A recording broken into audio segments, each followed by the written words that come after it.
Yeah, just an honor and privilege to have someone that served for us here in America from our very own community here in San Juan.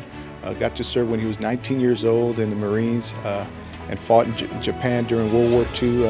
And tell us about his experience, the tragedy, the ups and downs, and everything, the heartfelt experience that they went through. And to be able to come here and have our students here in 2022 hear that story, it is when you think about history coming alive for our students and reading about it, but hearing that story firsthand from someone that was part of it, it was very heart-wrenching for myself as well to experience it, and I know our students benefited immensely. You don't want the enemy to slip up and cut your throat. The method of the attack was stress.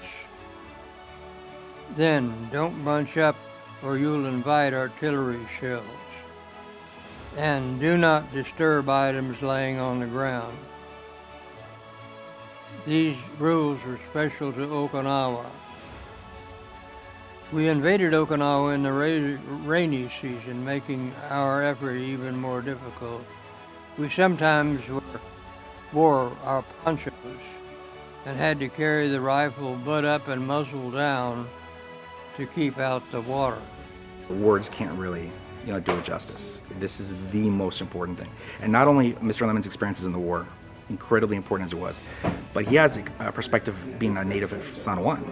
Right. So for our students born and raised here in this area, his experiences, San Juan, he's a Bear graduate, all of that, it just brings home, for our students and our community, the experiences of that time period. Rain made the already unsanitary conditions of the foxhole worse.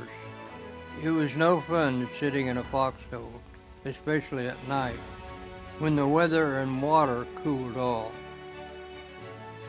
It was dangerous to crawl out of the foxhole for urination and bowel movement, especially at night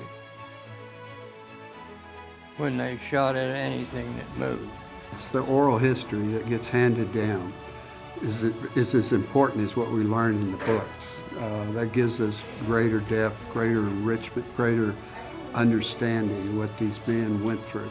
We can watch the History Channel till hell freezes over, but it's just different. I think everybody saw that as he was talking about the people who were dying in that battle from about April to June. And then he himself got wounded at the very end.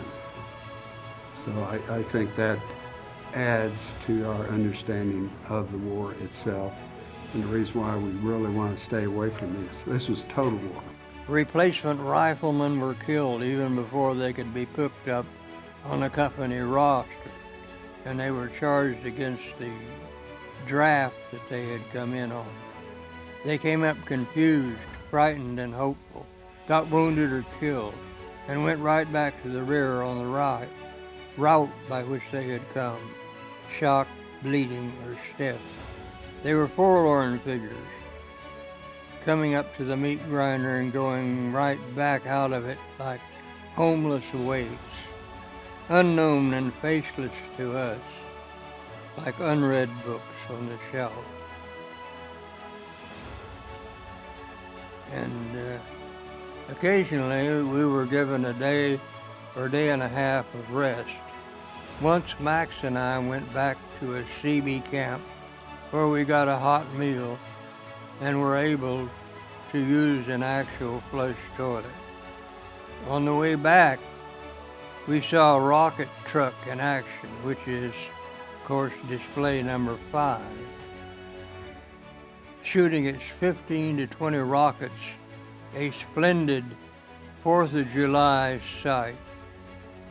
But we forgot that such action always brought in artillery shells. The truck left immediately after shooting, and we then realized we had to leave also because of artillery. I'm Cassandra Romero, and alongside me I have Genesis Medina. Today we're going to be asking you a couple questions about your experiences in the war. The first question I have for you is, based on your experience, what was your impression of the Japanese people and culture at the time? During World War II, the Japanese people were very patriotic. as of course also were the American people here in this country.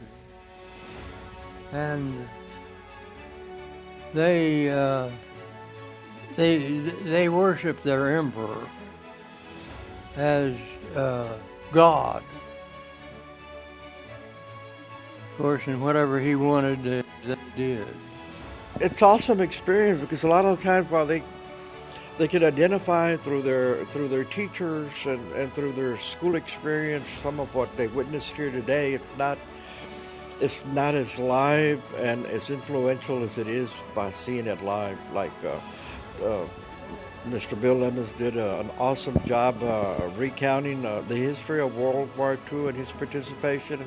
Like I told the students, it's so important for them to gravitate to what he was saying and to imagine being in his place years ago. And for what? So that we can enjoy all the liberties and the freedom and the democracy that we have right now. So this is, more schools ought to do this. We're fortunate at PSJA that we have an icon like Mr. Bill Lemons that was able to come and join us for this.